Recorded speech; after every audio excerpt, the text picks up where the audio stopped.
দলীয় নিবন্ধন ও দাঁড়িপাল্লা প্রতীক ফিরে পাওয়ায় শান্তি ও সম্প্রীতির আহ্বান জানিয়ে বর্ণাঢ্য মোটরসাইকেল শোভাযাত্রা ও পথসভা করে হবিগঞ্জ নবীগঞ্জ উপজেলা ও পৌর শাখার জামায়াতে ইসলামী।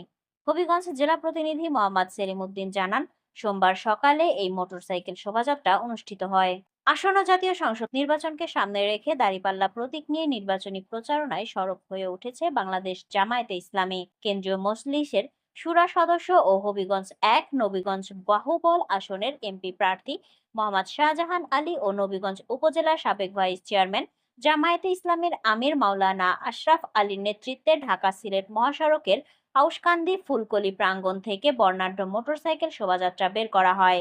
আউশকান্দি বাজার প্রদক্ষিণ করে শোভাযাত্রাটি উপজেলার কুর্শি, বাংলা বাজার, ভাঙারপুল, বাচকাসারা, সালামতপুর বাস টার্মিনাল হয়ে নবীগঞ্জ বাজার প্রদক্ষিণ শেষে শেরপুর রোডস্থ বাংলা টাউনের সামনে পথসভায় মিলিত হয়। এতে প্রায় ৫.৫ শতাধিক মোটর সাইকেলে নেতাকর্মী ও সমর্থকদের নিয়ে এই শোডাউন অনুষ্ঠিত হয়।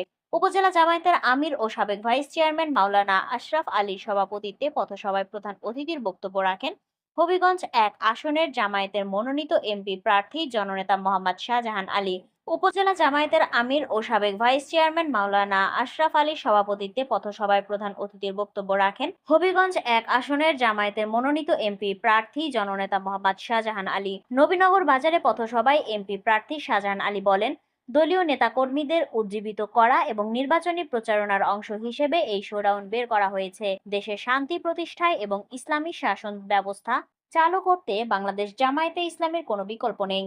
তাই আগামী জাতীয় সংসদ নির্বাচনে বাংলাদেশ জামায়াতে ইসলামীর দলকে ক্ষমতায় যেতে সবাইকে সহযোগিতা করতে অনুরোধ জানান তিনি।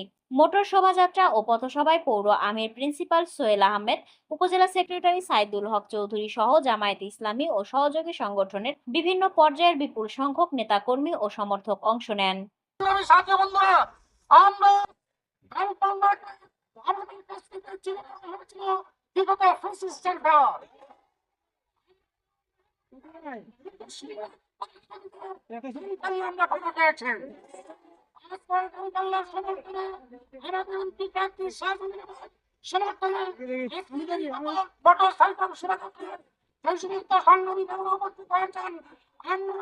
প্রশাসন সহ বাংলাদেশ সরকারকে জানিয়ে দিতে চান, এই দেশে